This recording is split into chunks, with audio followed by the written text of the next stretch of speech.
প্রিয় মুসলিম এবং অমুসলিম ভাই ও বোনেরা, আসসালামু আলাইকুম ওয়া রাহমাতুল্লাহি ওয়া বারাকাতুহু। আমাদের স্রষ্টা আল্লাহ সুবহানাহু ওয়া তাআলার দয়া, শান্তি ও রহমত আপনাদের সবার উপরে বর্ষিত হোক। এই অনুষ্ঠানে স্বাগতম। Ramzan a date with doctor Zakir. আমি আপনাদের হোস্ট ইউসুফ চেম্বার্স। আর আজকে আমাদের আলোচনার টপিক রমজান, আত্ম উন্নয়ন ও ইসলাহ দেয়ার মাস, পর্ব ১। আসসালামু আলাইকুম রহমতুল্লাহি ওয়া বারাকাতুহু। ডক্টর জাকির। ওয়ালাইকুম আসসালাম রহমতুল্লাহ বারাকাতুহ। ডক্টর জাকির, সাধারণত আমরা প্রত্যেক অনুষ্ঠানের শুরুতেই আপনার কাছ থেকে বিভিন্ন সংজ্ঞা জেনে নেই, আর আজকের অনুষ্ঠানেও সেটা ব্যতিক্রম হবে না। আর তাই আজকের এই অনুষ্ঠানের শুরুতেই আমি আপনার কাছে একটা সংজ্ঞা জানতে চাইব যে এই আরবি শব্দ ইসলাহ এটা কি, বিশেষ করে পবিত্র রমজান মাসের প্রেক্ষাপটে। আলহামদুলিল্লাহ ওয়াসসালাতু ওয়াসসালাম আলা রাসূলিল্লাহ ওয়া আলা আলিহি ওয়া সাহবিহি আজমাইন, আম্মা বাদ। আউযু বিল্লাহি মিনাশ শাইতানির রাজীম। বিসমিল্লাহির রহমানির রহিম। রব্বি ইশরাহ লি সাদরি ওয়া ইয়াসসির লি আমরি ওয়াহলুল উকদাতাম মিন লিসানি ইয়াফকাহু কাওলি। আরবি শব্দ ইসলাহ এর মানে শুধরে দেয়া অথবা উন্নতি করা অথবা মেরামত করা। যখনই একজন মুসলিম অন্য মুসলিমকে শুধরে দেয় অথবা তাকে উন্নত করে, সেটাকে বলা হয় ইসলাহ। যেমন ধরেন, একজন মুসলিম কোনো ভুল করছে, হয়তো নামাজ পড়ার সময় বা ইসলাম অনুযায়ী অন্য কোনো কাজে বা যে কোনো কিছু, যদি কেউ তাকে শুধরে দেয় সেটাকে বলা হয় ইসলাহ। কোরআনে নবী শুআয়বের কথা আছে, সূরা হুদ অধ্যায় নম্বর 11 আয়াত 88। আমার একমাত্র ইচ্ছা তোমাদের উন্নতি সাধন, তোমাদের সংস্কার আমার সাধ্যে যতখানি কুলায়, আর আমি সফল হব যদি আল্লাহ সুবহানাহু ওয়া তাআলা সাহায্য করেন। আমি তার উপরে নির্ভর করি এবং তারই অভিমুখী, আল্লাহর উপর ভরসা করে তারই সাহায্য চাই। এখানে আমরা বুঝতে পারছি শুআয়ব আলাইহিস সালাম ইসলাহ দিয়েছিলেন নিজের সম্প্রদায়কে। এছাড়াও পবিত্র কোরআনে বলা হয়েছে, সূরা নিসা অধ্যায় নম্বর 4 আয়াত নম্বর 114, বলা হয়েছে যে তাদের গোপন পরামর্শে কোনো কল্যাণ নেই, তবে তার কল্যাণ আছে যদি সে নির্দেশ দেয় দান, খয়রাত, সৎ কাজ এবং শান্তি স্থাপনের দুজন মুসলিমের মধ্যে। যদি সে এরকম কোনো কাজ করে তাহলে গোপন করার অনুমতি আছে। কেউ যদি এমন কাজ করে আল্লাহ সুবহানাহু ওয়া তাআলার সন্তুষ্টি লাভের আশায়, সে তাহলে পুরস্কার পাবে, মহাপুরস্কার। এটা বাদে সাধারণত গোপন কথা বেশিরভাগ সময় ভালো না, যদি না সেটা হয় কোনো দান, খয়রাত, সৎ কাজ অথবা দুজন মুসলিমের মধ্যে শান্তি স্থাপন করা। তাহলে আমরা বুঝতে পারছি যে আল্লাহ সুবহানাহু ওয়া তাআলা বলেছেন একজন মুসলিম সবসময় অন্য মুসলিমকে উন্নত করার চেষ্টা করবে, তাকে ইসলাহ দেবে, তাকে শুধরে দেবে। আল্লাহ পবিত্র কোরআনে বলেছেন, সূরা আলে ইমরান অধ্যায় নম্বর 3 আয়াত নম্বর 110, কুনতুম খায়রা উম্মাতিন উখরিজাত লিন-নাস। হে মুসলিম, তোমরা মানবজাতির মধ্যে শ্রেষ্ঠ উম্মত হিসেবে আবির্ভূত হয়েছ। আল্লাহ আমাদের সম্মান দিয়েছেন, আর তিনি মুসলিমদের বলেছেন খায়রা উম্মাহ, শ্রেষ্ঠ উম্মত মানবজাতির মধ্যে আবির্ভূত। আল্লাহ আরো বলেছেন, তা'মুরুনা বিল মা'রুফি ওয়া তানহাউনা আনিল মুনকার ওয়া তু'মিনুনা বিল্লাহ। তিনি আমাদের শ্রেষ্ঠ উম্মত বলেছেন কারণ আমরা সৎ কাজের নির্দেশ দেব, অসৎ কাজে নিষেধ করব, আল্লাহকে বিশ্বাস করব। যদি সৎ কাজের নির্দেশ না দিই, অসৎ কাজে নিষেধ না করি, তাহলে আমরা খায়রা উম্মাহ বলে ডাকার যোগ্য নই, মুসলিম বলে ডাকার যোগ্য নই। তাহলে প্রত্যেক মুসলিমের দায়িত্ব হচ্ছে আমরা দেব ইসলাহ আর দাওয়া, সেই মুসলিমকে আরো উন্নত করার চেষ্টা করব। একটা হাদিস আছে আমাদের নবী সাল্লাল্লাহু আলাইহি সাল্লামের, এটার উল্লেখ আছে সহিহ মুসলিমে খণ্ড নম্বর 1 বুক অব ফেইথ হাদিস নম্বর 79। আমাদের নবী মুহাম্মদ সাল্লাল্লাহু আলাইহি সাল্লাম বলেছেন, যদি মুসলিমের মধ্যে একজনও এমন কাজ হতে দেখে যেটা খুবই ঘৃণ্য, কোনো একটা খারাপ কাজ, তাহলে সে তার হাত দিয়ে থামাবে। যদি হাত দিয়ে থামানোর সামর্থ্য না থাকে তাহলে তার মুখ দিয়ে থামাবে। যদি মুখ দিয়ে থামানোর সামর্থ্য না থাকে তাহলে সে অন্ততপক্ষে মনে মনে ঘৃণা করবে, মনে মনে অভিশাপ দেবে। এটা করলে সে হবে একেবারে নিচু স্তরের মুসলিম। যদি মনে মনে ঘৃণা করেন, মনে মনে অভিশাপ দেন, তাহলে আপনি একেবারে নিচু স্তরের মুমিন। এ কারণে ইসলাম একজন মুসলিমের জীবনে খুবই গুরুত্বপূর্ণ একটা অংশ। জাযাকাল্লাহ খায়ের ডক্টর জাকির। এবারে আমাদের আজকের টপিক অবশ্যই এটা রমজান মাস, তাই প্রসঙ্গটাও রমজান। এই পবিত্র রমজান মাসকে কেন আত্ম উন্নয়ন আর ইসলাহ দেওয়ার জন্য বেছে নেওয়া হয়েছে? রমজান হচ্ছে আত্ম উন্নয়ন এবং ইসলাহ দেওয়ার সবচেয়ে সেরা মাস, কারণ আল্লাহ পবিত্রকরণে বলেছেন সূরা বাকারা অধ্যায় নম্বর 2 আয়াত 183, या अय्युहल्लज़ीना आमनू হে মুমিনগণ, कुतिबा अलैकुमुस सियाम তোমাদের জন্য রোজার বিধান দেওয়া হয়েছে कमा कुतिबा अलल्लज़ीना मिन कब्लिकुम যেমন বিধান দেওয়া হয়েছিল তোমাদের পূর্ববর্তীগণকে, लअल्लकुम तत्तकून।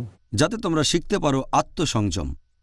যদি রোজা রাখেন প্রধান উদ্দেশ্য সেটা হচ্ছে আত্মসংযম, তাকওয়া, ন্যায়নিষ্ঠতা, ধার্মিকতা, আল্লাহকে মেনে চলা। এ ব্যাপারে আমি আগেও বলেছি যে মনোবিজ্ঞানীরা বলবেন যদি ক্ষুধাকে নিয়ন্ত্রণ করতে পারেন তাহলে প্রায় সবগুলো আকাঙ্ক্ষাকে নিয়ন্ত্রণ করতে পারবেন। তাহলে রমজান মাসে আমরা যখন রোজা রাখি ইনশাআল্লাহ আমাদের যেসব সীমাবদ্ধতা আছে সেগুলোকে নিয়ন্ত্রণ করতে পারবো, কারণ ক্ষুধাকে নিয়ন্ত্রণ করতে পারলে সব আকাঙ্ক্ষাকে নিয়ন্ত্রণ করা যাবে। যেসব আকাঙ্ক্ষা ইসলাম থেকে দূরে বা আল্লাহ এবং রাসূলের নির্দেশ থেকে দূরে নিয়ে যায়, এটাই সেরা সুযোগ। আর তাই রমজান হলো আত্ম উন্নয়ন এবং ইসলাহ দেওয়ার মাস। একইভাবে যখন ইসলাহ দিচ্ছেন, অন্য মুসলিমকে শুধরে দিচ্ছেন, সেও হয়তো রোজা, সেটা হচ্ছে তার নিজেকে উন্নত করার শ্রেষ্ঠ সময়, নিজেকে শুধরানোর শ্রেষ্ঠ সময়। এছাড়াও আমাদের নবী মুহাম্মদ সাল্লাল্লাহু আলাইহি ওয়াসাল্লাম বলেছেন, এটা আছে মুসনাদ আহমদে খণ্ড নম্বর 2 পৃষ্ঠা নম্বর 230 হাদিস নাম্বার 7148। আমাদের প্রিয় নবী বলেছেন যে এই পবিত্র রমজান হচ্ছে সেই মাস যে মাসে বেহেশতের দরজা খোলা থাকে, দোজখের দরজা বন্ধ থাকে, আর শয়তান থাকে শেকলে বাঁধা। শয়তান যখন শেকলে বাঁধা তখন আপনার বিপথে যাওয়ার সম্ভাবনা কম, আপনি সরল পথে থাকবেন সে সম্ভাবনাই বেশি। শয়তান কম প্ররোচনা দেবে। আর এ কারণেই রমজান হলো শ্রেষ্ঠ মাস সারা বছরের মধ্যে যখন ইসলাহ দিতে পারবেন। এ সময় নিজেকে উন্নত করতে পারেন দুটোই। এই সময়টাতে শয়তান তাকে কম প্ররোচিত করবে, আর যেহেতু তখন বেহেশতের দরজা খোলা থাকে, ভালো জিনিসের দিকে আপনাকে আহ্বান করবে, দোজখের দরজা তখন বন্ধ থাকে, তাহলে আপনি পাপ কাজ থেকে দূরে থাকতে পারবেন।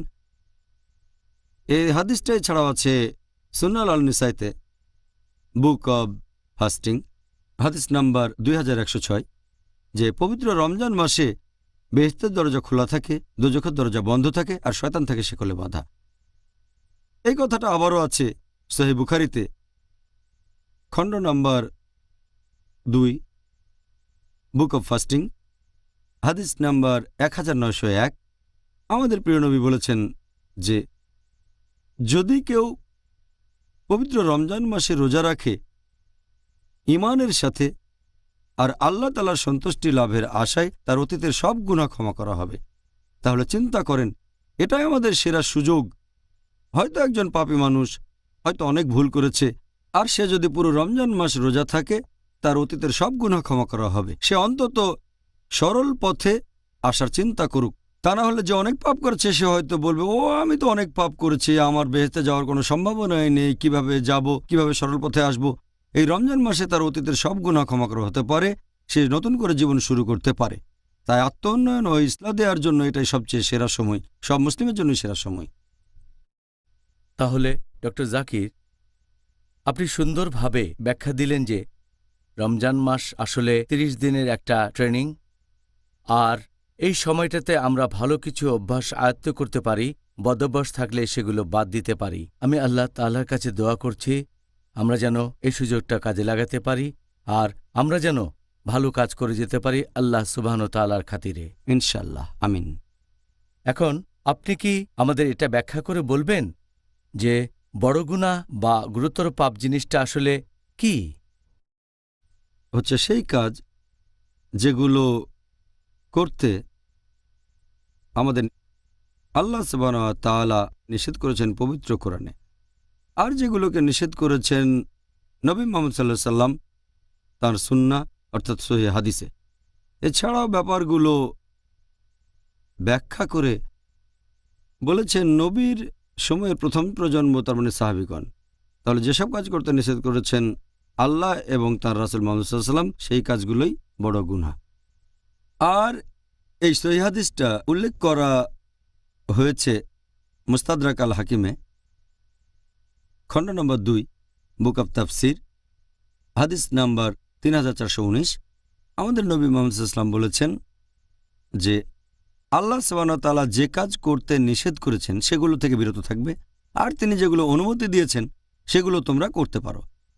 আর যেসব জিনিসের ব্যাপারে আল্লাহ চুপ রয়েছেন সেগুলো তোমাদের জন্য সুবিধা। তাই আল্লাহ তাআলার কাছ থেকে সুবিধা গ্রহণ করো। আল্লাহ সুবহানাহু ওয়া তাআলা কখনো ভুলে যান না। তারপর আল্লাহর রাসূল কোরআনের একটা আয়াত পড়লেন, সূরা মারিয়াম অধ্যায় নম্বর 19 আয়াত 64 বলা হয়েছে, আল্লাহ সুবহানাহু ওয়া তাআলা কখনো ভুলে যান না। আর এই হাদিসটা আছে সহিহ বুখারীতে, খণ্ড নম্বর 4, হাদিস নম্বর 2766। আমাদের নবী সাল্লাল্লাহু আলাইহি সাল্লাম বলেছেন, তোমরা কি জানো সবচেয়ে ধ্বংসাত্মক 7টা গুনাহ কোনগুলো? তারপর নবী বললেন, এগুলো 1 নম্বর, অন্য কাউকে আল্লাহ তাআলার সাথে শরীক করা, তার মানে ইবাদত করা আল্লাহ তাআলা ব্যতীত অন্য কাউকে। 2 নম্বর, জাদুবিদ্যা প্র্যাকটিস করা, মানে ব্ল্যাক ম্যাজিক। 3 নম্বর, কোনো মানুষের জীবন কেড়ে নেয়া, যেটাকে আল্লাহ তাআলা পবিত্র করেছেন, বিনা কারণে হত্যা করা। এরপর নবী আরও বলেছেন, সেটা রিবা নিয়ে, ইন্টারেস্ট বা সুদ, অনৈতিকভাবে কোনো এতিমের সম্পদ গ্রাস করা অন্যায়ভাবে। এরপর নবী আরও বলেছেন যে শত্রুর দিকে পিঠ দেখানো বা যুদ্ধক্ষেত্র থেকে পালিয়ে যাওয়া। আর 7 নম্বর, ধর্মপরায়ণ মহিলাকে অপবাদ দেয়া যে সত্যিকারের বিশ্বাসী। এই হলো 7টা ধ্বংসাত্মক গুনাহ যেগুলোর কথা নবী মুহাম্মদ সাল্লাল্লাহু আলাইহি ওয়াসাল্লাম বলেছেন। তবে ইবনে আব্বাস রাদিয়াল্লাহু আনহুকে প্রশ্ন করা হলো, এটা উল্লেখ করা হয়েছে আত-তাবরির কমেন্ট্রিতে, খণ্ড নম্বর 4 হাদিস নম্বর 9207। ইবনে আব্বাস রাদিয়াল্লাহু আনহুকে প্রশ্ন করা হলো যে বড় গুনাহ কি 7টা? ইবনে আব্বাস রাদিয়াল্লাহু আনহু বললেন, 7-এর বদলে 70 হলো এখানে কাছাকাছি সংখ্যা। আমাদের নবী যে 7টা গুনার কথা বলেছেন, এখানে শুধু বলা হচ্ছে সেই গুনার ক্যাটাগরি কি হতে পারে, এমন না যে বড় গুনাহ মাত্র 7টা, আরও অনেক আছে। এটা একটা আউটলাইন যে শিরক করা হারাম। এছাড়াও হাত পেনাল্টির নিয়ম আছে, সেটা হতে পারে ব্যভিচার, অথবা হতে পারে ব্ল্যাক ম্যাজিক প্র্যাকটিস করা, অথবা হতে পারে চুরি। নবী একটা আউটলাইন দিয়েছেন। তবে ইবনে আব্বাসের মতে তিনি বলেছেন বড় গুনাহ আনুমানিক 70টার মতো। আপনাকে অনেক ধন্যবাদ ডক্টর জাকির। এবারে আপনাকে কষ্ট দেব, আপনি কি আমাদের ইসলাম ধর্মের এই 70টা বড় গুনাহ সম্পর্কে কিছুটা বলবেন? সেটা কি সম্ভব? চেষ্টা করব ইনশাল্লাহ। এ কথাটা আগে বলেছি যে ইবনে আব্বাস বর্ণিত হাদিস অনুযায়ী এটা আছে আত-তাবরিতে, খণ্ড নম্বর 4 হাদিস নাম্বার 9207। ইবনে আব্বাস রাদিয়াল্লাহু আনহুকে প্রশ্ন করা হলো, বড় গুনাহ কি 7টা?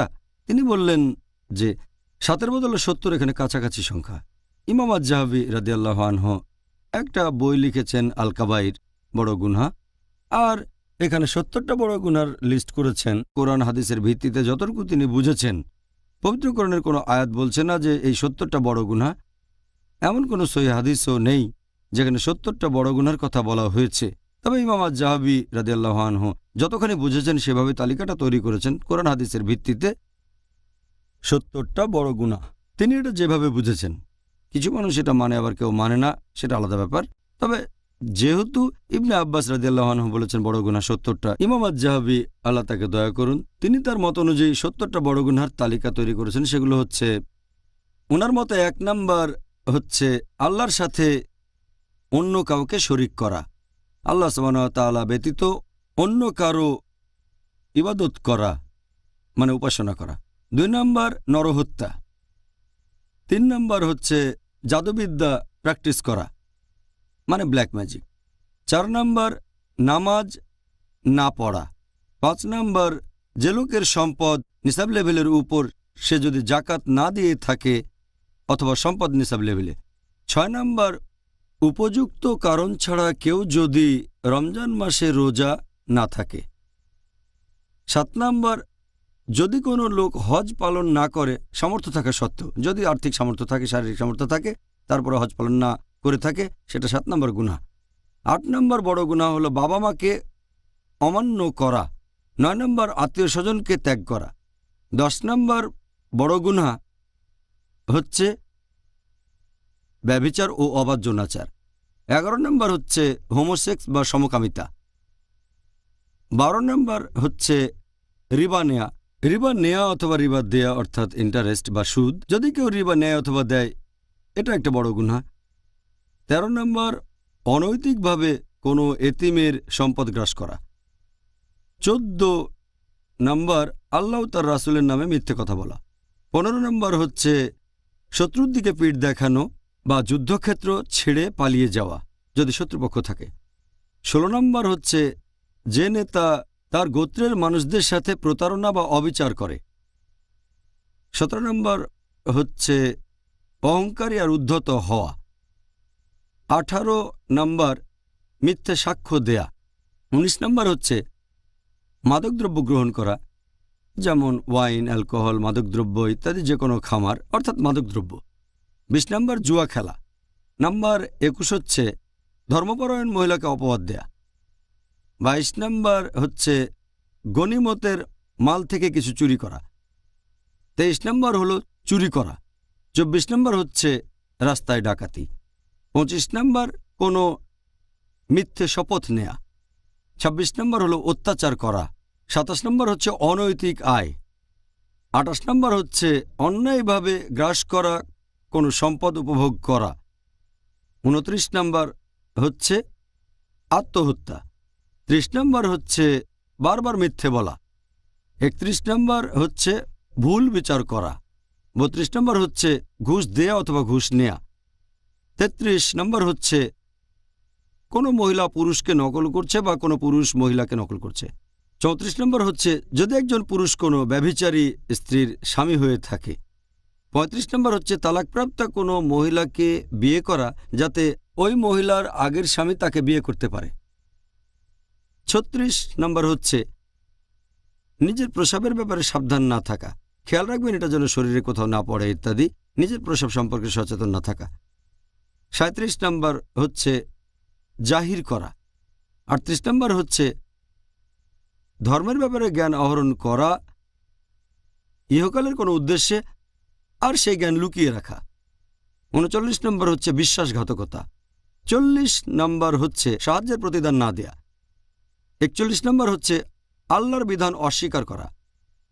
42 নম্বর হচ্ছে অন্য কোনো মানুষের ব্যক্তিগত আলাপের কথাবার্তা শোনা। 43 নম্বর গল্প চালু করা। 44 নম্বর অভিশাপ দেয়া। 45 নম্বর কোনো চুক্তি ভঙ্গ করা। 46 নম্বর হচ্ছে হাত গণনা বা জ্যোতিষশাস্ত্রে বিশ্বাস করা। 47 নম্বর হচ্ছে যে মহিলা তার স্বামীর সাথে দুর্ব্যবহার করে থাকে। 48 নম্বর হচ্ছে মূর্তি তৈরি করা অথবা পেইন্টিং করা। 49 নম্বর বিলাপ করা অথবা নিজের জামাকাপড় ছিঁড়ে ফেলা বা এরকম কোনো কিছু যখন সে কোনো রকম বিপর্যয়ের মধ্যে পড়ে। 50 নম্বর অন্যদের সাথে অবিচার করা।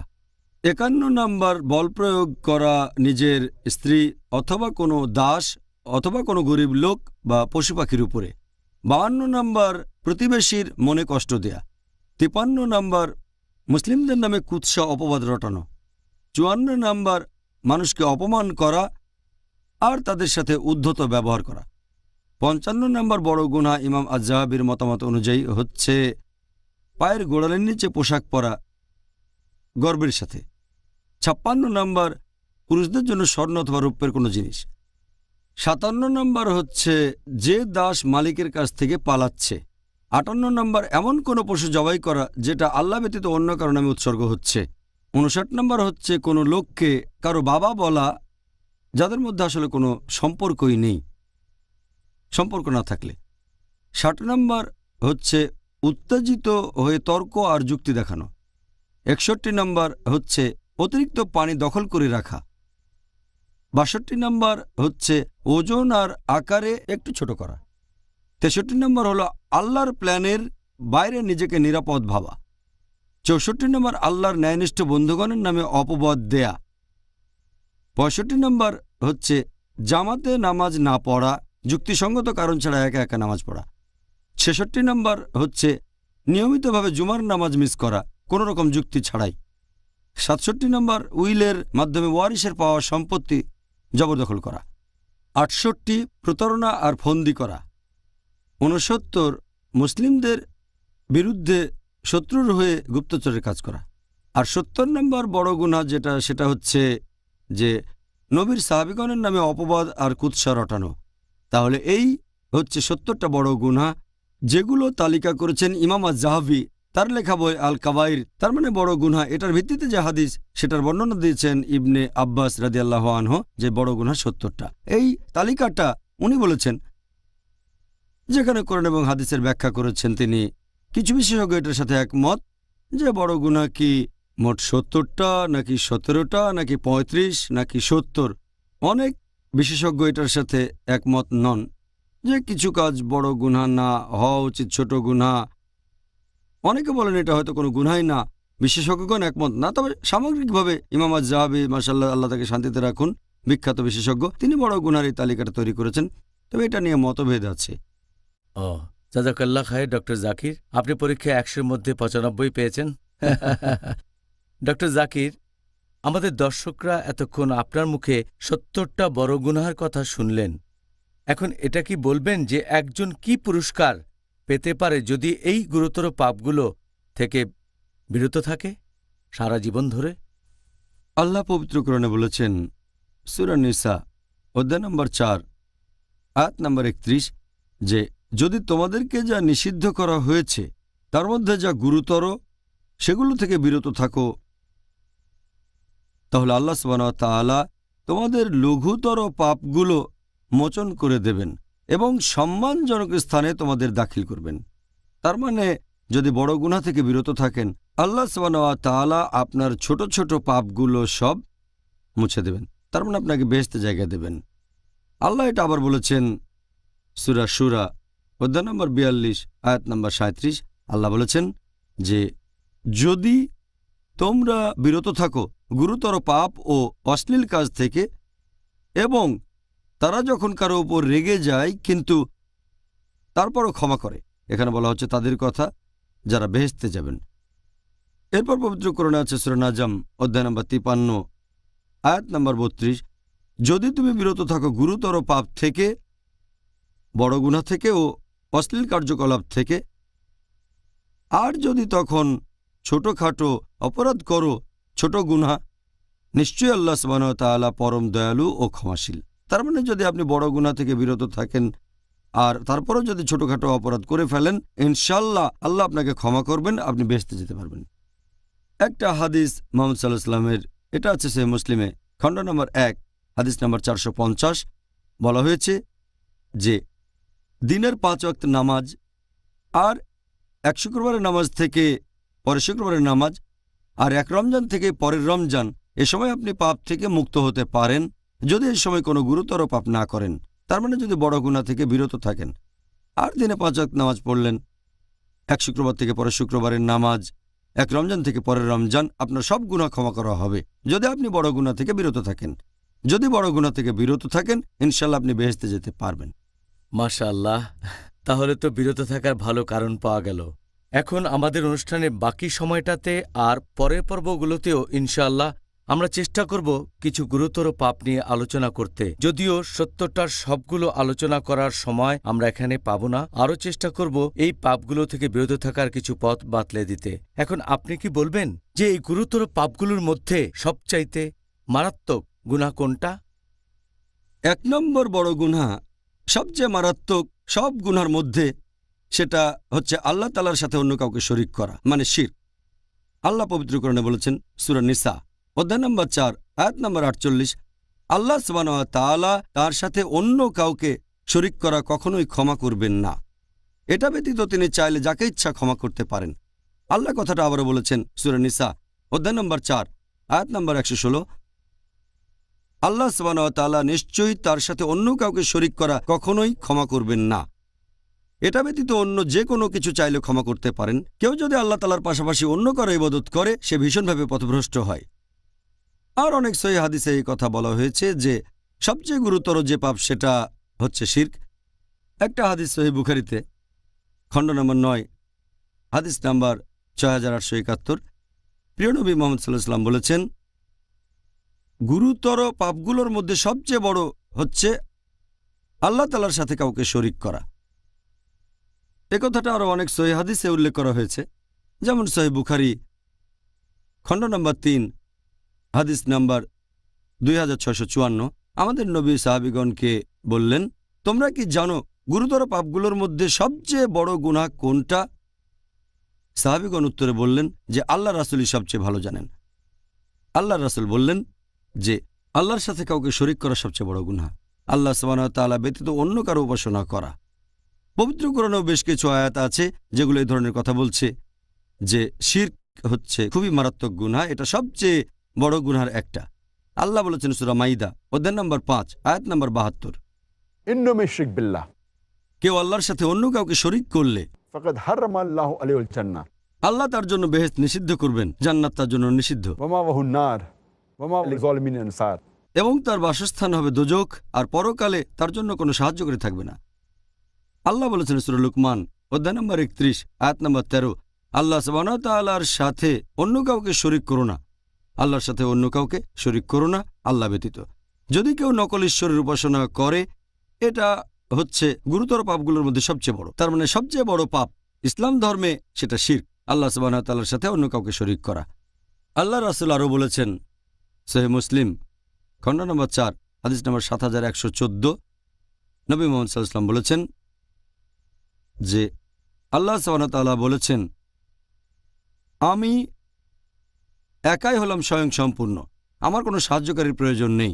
যদি কেউ কোনো কাজ করে অন্য কারো জন্য আর পাশাপাশি আমার জন্য, আমি সেটা ত্যাগ করি, কারণ সে অন্য কাউকে শরীক করেছে এখানে, তাহলে আল্লাহ সুবহানাহু ওয়া তাআলার কোনো রকম শরীকের প্রয়োজন নেই, তিনি একাই স্বয়ংসম্পূর্ণ। সেজন্য শিরক ইসলামে সবচেয়ে বড় গুনাহ। জাযাকাল্লাহ খায়ের, সুন্দর বলেছেন ডক্টর জাকির। আর আমরা এটা আশেপাশে দেখতে পাই যে এই গুরুতর পাপটা পৃথিবী জুড়ে করে বেড়াচ্ছে বিভিন্ন অমুসলিম সম্প্রদায়ের লোকজন। এখন আমরা মুসলিমরা কি এই পাপ থেকে মুক্ত, নাকি মুসলিমদের মধ্যেও অনেকেই পাপ করে? দুর্ভাগ্যজনকভাবে অমুসলিমদের পাশাপাশি অনেক মুসলিমও আছে যারা শিরক করে থাকে। গুরুতর পাপের মধ্যে যেটা সবচেয়ে মারাত্মক গুনাহ। আর অনেক সময় অনেক মুসলিম আল্লাহ তাআলাকে বাদ দিয়ে তারা অন্য কাউকে রাখতে থাকে, আল্লাহকে বাদ দিয়ে অন্য কারো কাছে সাহায্য চায়। তারা আল্লাহ তাআলাকে বাদ দিয়ে অন্য কারোর জন্য ইবাদত করে, তারা অন্য কিছুর সাহায্য চায় আল্লাহ তাআলা ব্যতীত। আর আল্লাহ কোরআনে স্পষ্ট করে বলেছেন এ ধরনের কাজ থেকে সম্পূর্ণ বিরত থাকতে হবে। আল্লাহ বলেছেন সূরা ফাতিহা অধ্যায় নম্বর 1 আয়াত নম্বর 5, ইয়াকা নাবুদু ওয়া ইয়াকা নাস্তাইন, আমরা শুধু তোমার ইবাদত করি আর তোমারই সাহায্য চাই। পবিত্র কোরআনে সূরা গাফির অধ্যায় নম্বর 40 আয়াত নম্বর 60, আমাকে ডাকো আমি তোমাদের ডাকে সাড়া দেব। আল্লাহ বলেছেন সূরা ইসরা অধ্যায় নম্বর 17 আয়াত নম্বর 23, প্রতিপালক নির্দেশ দিয়েছেন তিনি ব্যতীত অন্য কারো ইবাদত করো না। এরপর পবিত্র কোরআনে সূরা আরফ অধ্যায় নম্বর 7 আয়াত নম্বর 194, আল্লাহ সুবহানাহু ওয়া তাআলা ব্যতীত তোমরা যাদের উপাসনা করো তারা তো তোমাদের মতোই আল্লাহর বান্দা। তার মানে তারা খুব সাধারণ, তারাও আল্লাহ তাআলার বান্দা, যেমন আমরা আল্লাহর বান্দা। তারা আল্লাহকে বাদ দিয়ে যাদের ইবাদত করে তারাও আল্লাহ তাআলার বান্দা। পবিত্র কোরআনের অনেক আয়াতে আমাদের নির্দেশ দেওয়া হয়েছে যে আমরা আল্লাহ তাআলা ব্যতীত অন্য কারো কাছে সাহায্য চাইব না অথবা কখনো ইবাদত করব না। আল্লাহ বলেছেন সূরা আহকাফ অধ্যায় নম্বর 46 আয়াত নম্বর 5, নিশ্চয়ই সেই ব্যক্তি বিভ্রান্ত যে আল্লাহ সুবহানাহু ওয়া তাআলার পরিবর্তে এমন কিছুকে ডাকে যা কিয়ামতের দিন পর্যন্ত সাড়া দিতে পারবে না, এছাড়া তারা সে প্রার্থনা সম্পর্কে অবহিত নয়। আল্লাহ বলেছেন সূরা হজ অধ্যায় নম্বর 22 আয়াত নম্বর 73, তোমরা অন্য যাদের উপাসনা করো বা ইবাদত করো আল্লাহ সুবহানাহু ওয়া তাআলা ব্যতীত, যদি তারা সবাই একত্রিত হয় তারপরও তারা একটা মাছিও সৃষ্টি করতে পারবে না। মানুষকে সৃষ্টি করে সাহায্য করা তো পরের কথা, তারা একটা মাছিও সৃষ্টি করতে পারবে না। আর মাছি যদি তাদের কিছু ছিনিয়ে নেয় সেটা তারা ফিরিয়ে আনতেও পারবে না। প্রার্থনাকারী কত দুর্বল, যাদের প্রার্থনা করে তারাও কত দুর্বল। আল্লাহর রাসূল বলেছেন, এটা আছে সহিহ বুখারীতে খণ্ড নম্বর 6 হাদিস নম্বর 4497, আল্লাহর রাসূল বলেছেন যদি কেউ আল্লাহ ব্যতীত অন্য কারো ইবাদত করতে করতে মারা যায় আর মৃত্যুর আগে তওবা না করে, তাহলে তাকে অবশ্যই দোজখের আগুনে পুড়তে হবে, সে দোজখে যাবে একেবারে নিশ্চিত। তাহলে যদি কেউ শিরক করে আর মুশরিক অবস্থায় মারা যায়, সে দোজখের আগুনে পুড়বে। আর এটা দুর্ভাগ্যজনক যে মুসলিমদেরও অনেকে এ ধরনের গুনার কাজ করে থাকেন। এছাড়া আরেকটা কাজও শিরকের মধ্যে পড়ে, সেটা যদি কোনো পশুকে হত্যা করা হয় আল্লাহ ব্যতীত অন্য কারো নাম নিয়ে, এটাও আসলে পরোক্ষভাবে শিরক। আর অনেক মুসলিম দুর্ভাগ্যজনকভাবে এই ধরনের কাজ করে থাকে, যেটা আসলে শিরক। যেমন কোনো মুসলিম হয়তো নতুন বাড়ি কিনলো, তারপর সেখানে একটা পশু কোরবানি দিল কোনো জিনের নামে, সেই জিন হয়তো বাড়িটা দখল করে আছে তাই প্লিজ, অথবা গর্ত খুঁড়ে পশু জবাই করলো কোনো জিনের নামে। এই কাজগুলো আগে পরে কখনো ইসলাম ধর্মে ছিল না। আর আল্লাহ পবিত্র কোরআনে বলেছেন, সব মিলিয়ে 4টা আয়াতে আছে। সূরা বাকারা অধ্যায় 2 আয়াত নম্বর 173, সূরা মাইদা অধ্যায় 5 আয়াত 3, সূরা আনাম অধ্যায় 6 আয়াত 145 এবং সূরা নাহল অধ্যায় 16 আয়াত 115। হুররিমাত আলাইকুমুল মাইতুতু ওয়াদ-দামু ওয়া লাহমুল খিনজির ওয়া মা উহিল্লা লিগাইরিল্লাহ বিহি।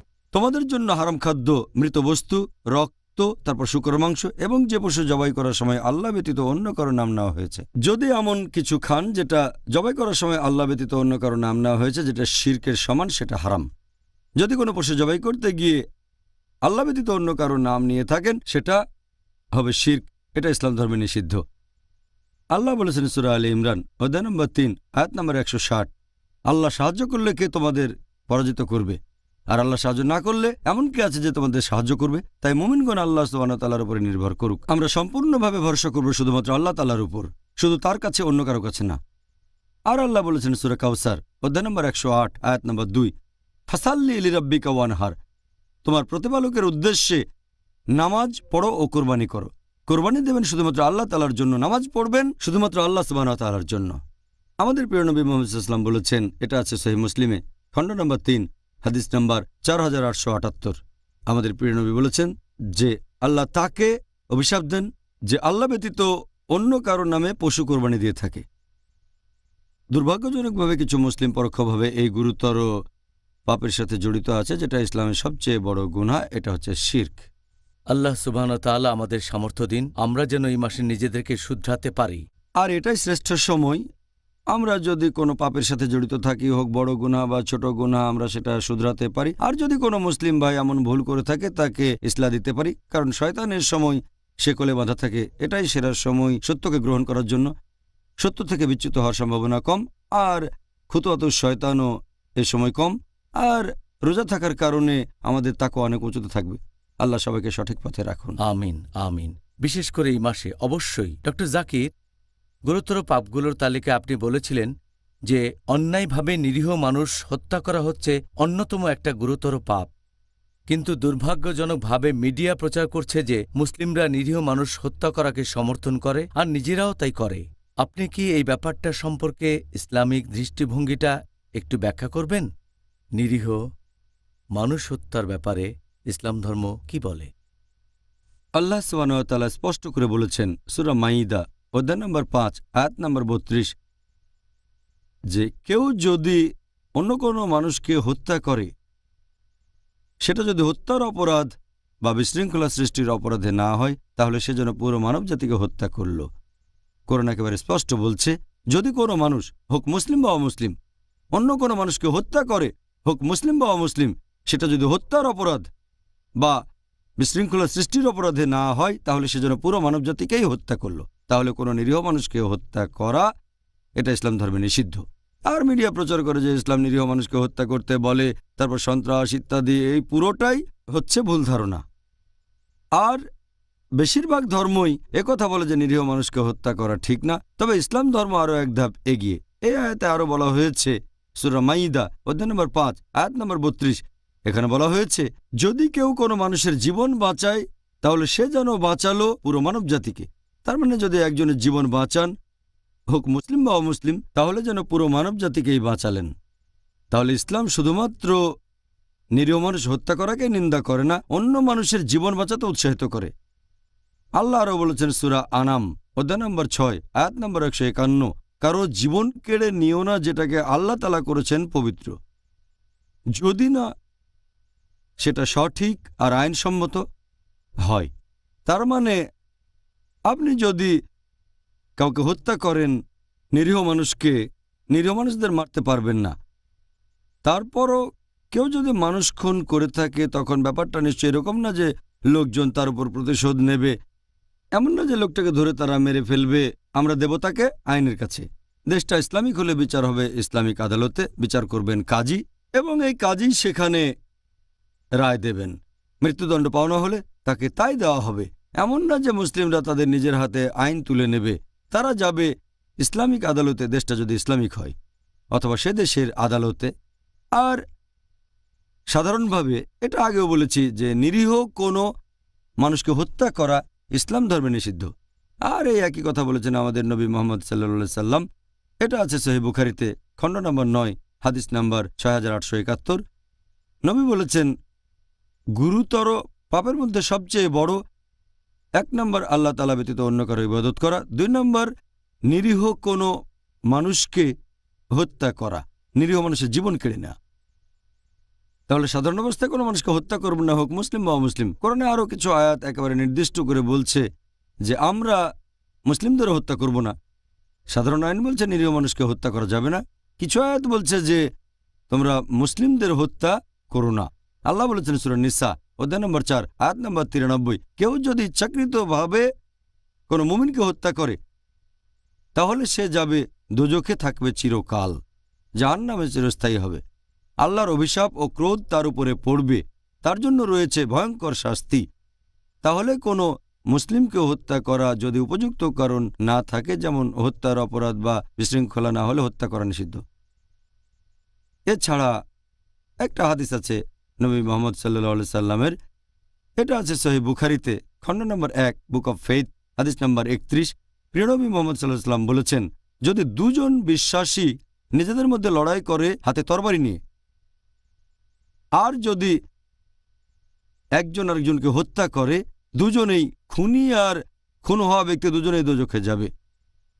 এক সাহাবা তখন বললেন, এটা না হয় বুঝলাম যে খুনি সে দোজখে যাবে, কিন্তু খুন হওয়া মুসলিম কেন দোজখে যাবে? তখন নবী বললেন যে খুন হওয়া ব্যক্তিও একজন বিশ্বাসীকে হত্যা করতে চেয়েছিল, আর এ কারণেই তারা দোজখে যাবে। আরও একটা হাদিস আছে সহিহ বুখারীতে, খণ্ড নম্বর 9, হাদিস নম্বর 6862।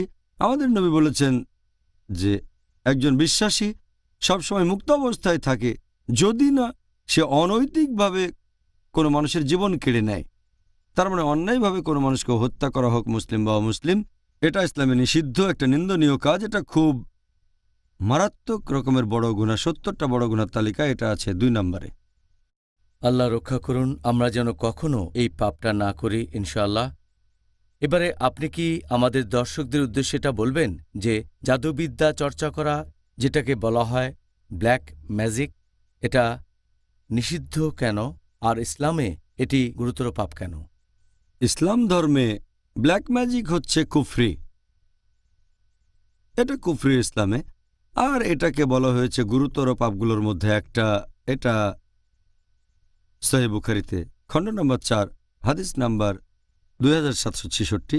আমাদের প্রিয় নবী বলেছেন যে 7টা সবচেয়ে মারাত্মক গুনাহ হলো, প্রথম আল্লাহ ব্যতীত অন্যের উপাসনা করা, তার মানে শিরক। 2 নম্বর হচ্ছে নরহত্যা। 3 নম্বর হচ্ছে প্র্যাকটিস করা ব্ল্যাক ম্যাজিক, জাদুবিদ্যা। তাহলে আল্লাহর রাসূল মুহাম্মদ সাল্লাল্লাহু আলাইহি সাল্লাম তিনি নিজেই বলেছেন যে এই ব্ল্যাক ম্যাজিক বা জাদুবিদ্যা চর্চা করা ইসলাম ধর্মে পুরোপুরি নিষিদ্ধ। আর আল্লাহ পবিত্র কোরআনে বলেছেন সূরা বাকারা অধ্যায় নম্বর 2 আয়াত নম্বর 102 যে এই শিক্ষা তাদের ক্ষতি সাধন করবে, আর এতে করে তাদের কোনো উপকার হবে না। এই ব্ল্যাক ম্যাজিক শুধু ক্ষতিই ডেকে আনে, এতে করে কারোরই কোনো লাভ হয় না। এরপর পবিত্র কোরআনে সূরা তাহা অধ্যায় নম্বর 20 আয়াত নম্বর 64 বলা হয়েছে যে এই সব জাদুকরেরা তাদের যত দক্ষতায় থাকুক কখনোই সফল হতে পারবে না, কখনোই সফল হবে না, সে তাদের যতই দক্ষতা থাকুক। এছাড়া পবিত্র কোরআনে সূরা বাকারা অধ্যায় নম্বর 2 আয়াত নম্বর 102 যে সুলাইমান আলাইহিস সালাম কুফরি করেননি, বরং শয়তানরা তারাই সেখানে কুফরি করেছিল, কারণ তারা জাদুবিদ্যা প্র্যাকটিস করত। আর অন্যান্য জিনিস যেগুলো পাঠানো হয়েছিল ব্যাবিলন শহরে 2 ফেরেশতার কাছে, হারুত ও মারুত। তবে এই 2 ফেরেশতা তারা কখনোই কুফরি করেনি, কখনোই অবিশ্বাস করেনি, তারা কখনো জাদুবিদ্যা প্র্যাকটিস করেনি, বরং সবসময় মানুষকে বলতেন আমরা এখানে এসেছি পরীক্ষার স্বরূপ, এটা পরীক্ষা, তাই তোমরা অবিশ্বাস করো না এবং জাদুবিদ্যা প্র্যাকটিস করো না। তাহলে জাদুবিদ্যা ইসলাম অনুযায়ী এটা কুফরি। আর কোনো লোক জাদুবিদ্যা প্র্যাকটিস করলে তার শাস্তি হবে মৃত্যুদণ্ড। দুর্ভাগ্যজনকভাবে অনেক মুসলিম জাদুবিদ্যা প্র্যাকটিস করে। অনেক মুসলিম আবার এমন লোকের কাছেও যায় যে জাদুবিদ্যার সাহায্যে কারো প্রতিহিংসাকে বাস্তবায়িত করবে। জাদু দিয়ে শত্রুর ক্ষতি, এটা ইসলামে পুরোপুরি হারাম, পুরোপুরি নিষিদ্ধ। দুর্ভাগ্যজনকভাবে কিছু মুসলিম তাদের উপর জাদু করা হলে তারা কোনো জাদুকরের কাছে যায়, সেই জাদু থেকে বাঁচার জন্য জাদুকরকে অনুরোধ করে। এখানে আপনি সাহায্য চাইবেন আল্লাহ সুবহানাহু ওয়া তাআলার কাছে। আর আল্লাহ সুবহানাহু ওয়া তাআলা অবতীর্ণ করেছেন মুআজ্জাতিন, কোরআনের শেষ দুটো সূরা, অধ্যায় নম্বর 113 মানে সূরা ফালাক, এরপর অধ্যায় নম্বর 114 সূরা নাস। কুল আউযু বিরাব্বিল ফালাক, আমি আশ্রয় চাচ্ছি উষার স্রষ্টার কাছে। কুল আউযু বিরাব্বিন নাস, আমি আশ্রয় চাচ্ছি মানুষের প্রতিপালকের কাছে। এছাড়াও সূরা ফালাকে আরও আছে যে আশ্রয় চাচ্ছি তাদের কাছ থেকে যারা জাদুবিদ্যা করে। তারপর সূরা নাস অধ্যায় 114, যারা কুমন্ত্রণা দেয় মানুষের অন্তরে। এই সূরা দুটো নাজিল করা হয়েছে বিশেষ করে এই জাদুবিদ্যা বা ব্ল্যাক ম্যাজিকের বিরুদ্ধে রক্ষা কবচ হিসেবে। তাহলে জাদুবিদ্যা বা ব্ল্যাক ম্যাজিক ইসলাম অনুযায়ী গুরুতর পাপগুলোর মধ্যে একটা, আর প্রত্যক্ষ বা পরোক্ষভাবে জাদুবিদ্যার সাথে জড়িত হওয়া নিষিদ্ধ। জাযাকাল্লাহ। ডক্টর জাকির, এবার আপনার কাছে অনুষ্ঠানের শেষ প্রশ্ন। বাবা মাকে সম্মান করার ব্যাপারে ইসলাম ধর্ম আমাদের কি বলছে? এটা আগেই বলেছি, বাবা মাকে সম্মান না করা এটা 8 নম্বরে সেই 70টা গুরুতর পাপের তালিকায় যেটা করেছেন ইমাম আয-যাহাবী। বাবা মাকে অসম্মান করা একটা গুরুতর পাপ। সেজন্য পবিত্র কোরআনে অনেক আয়াত আছে আর সহিহ হাদিস যেখানে বাবা মার প্রতি সম্মান দেখানোকে যথেষ্ট গুরুত্ব দেওয়া হয়েছে। আল্লাহ পবিত্র কোরআনে বলেছেন সূরা ইসরা অধ্যায় নম্বর 17 আয়াত নম্বর 23 ও 24, আল্লাহ বলেছেন যে তোমাদের নির্দেশ দিয়েছি আল্লাহ ব্যতীত কারো উপাসনা করবে না, আর বাবা মার সাথে সদ্ব্যবহার করো। যদি তাদের একজন বা দুজনই বার্ধক্যে উপনীত হয়, তাদের কোনোরকম ধমক দিয়ে কথা বলো না, উফ শব্দটাও করো না। তাদের সম্মান করে কথা বলবে, তাদেরকে মমতার ডানা দিয়ে তুমি ঢেকে রাখো। প্রভুর কাছে দোয়া করো, তাদের দয়া করো যেভাবে তারা আমাকে লালন পালন করেছেন। তার মানে বাবা মার যদি বয়স হয়ে যায়, একজন বা দুজন তাদেরকে উফ শব্দটাও বলতে পারবেন না। এছাড়াও পবিত্র কোরআনে বলা হয়েছে সূরা আনাম অধ্যায় নম্বর 6 আয়াত নম্বর 151 যে আল্লাহ বলেছেন বাবা মার প্রতি সদ্ব্যবহার করো। আর আল্লাহ কোরআনে অনেকগুলো আয়াতে বলেছেন বিশেষ করে মা। আল্লাহ বলেছেন সূরা নিসা অধ্যায় নম্বর 4 আয়াত নম্বর 1 তোমাকে ধারণ করা গর্ভকে শ্রদ্ধা করো। আল্লাহ বলেছেন সূরা লুকমান অধ্যায় 31 আয়াত নম্বর 14 আমি মানুষকে তার পিতামাতার প্রতি সদাচরণের নির্দেশ দিয়েছি। অনেক কষ্ট সহ্য করে মা সন্তানকে গর্ভে ধারণ করে আর 2 বছরে তার দুধ ছাড়ানো হয়। আল্লাহ বলছেন সূরা আকাব অধ্যায় নম্বর 46 আয়াত নম্বর 15 আমি মানুষকে নির্দেশ দিয়েছি পিতামাতার প্রতি সদ্ব্যবহার করতে। কষ্ট নিয়ে মা সন্তানকে ধারণ করে আর কষ্টের সাথে প্রসব করে। এখানে আল্লাহ বলেছেন বাবা মাকে সম্মান করো, বিশেষ করে মাকে। এছাড়াও অনেক হাদিস বলছে মাকে সম্মান করো। এটা আছে সহিহ বুখারীতে খণ্ড নম্বর 8 বুক অব আদাব, বুক অব ম্যানার্স অধ্যায় নম্বর 2 হাদিস নাম্বার 5971। এক লোক নবী সাল্লাল্লাহু আলাইহি সাল্লামের কাছে এসে প্রশ্ন করল, এই পৃথিবীতে কাকে সবচেয়ে বেশি সাহচর্য দেব? নবী বললেন তোমার মাকে। লোকটা বলল এরপর কাকে? নবী আবার বললেন তোমার মাকে। লোকটা প্রশ্ন করল এরপর কাকে দেব? নবী আবারও বললেন তৃতীয়বার তোমার মাকে। লোকটা প্রশ্ন করল এরপর কাকে দেব? তখন নবী বললেন তোমার বাবাকে। তার মানে 75% বা 4 ভাগের 3 ভাগ সাহচর্য পাচ্ছে মা, আর 25% বা 4 ভাগের 1 ভাগ বাবা। এক কথায় মা পাচ্ছে গোল্ড মেডেল, সে পাচ্ছে সিলভার মেডেল, এছাড়াও পাচ্ছে ব্রোঞ্জ মেডেল, আর বাবাকে শুধু সান্ত্বনা পুরস্কার নিয়ে সন্তুষ্ট থাকতে হচ্ছে।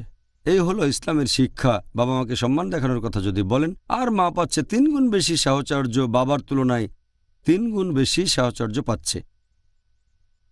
এছাড়া আরও একটা হাদিস আছে সহিহ বুখারীতে খণ্ড নম্বর 4 হাদিস নাম্বার 3004। এক লোক নবীর কাছে আসলো, তারপর সে নবীর কাছে জিহাদে যাওয়ার অনুমতি চাইল আল্লাহ তাআলার খাতিরে লড়াই করা যুদ্ধক্ষেত্রে। নবী তাকে বললেন তোমার বাবা মা আছেন? সে বলল হ্যাঁ। নবী বললেন যাও তোমার বাবা মাকে এখন সেবা করো।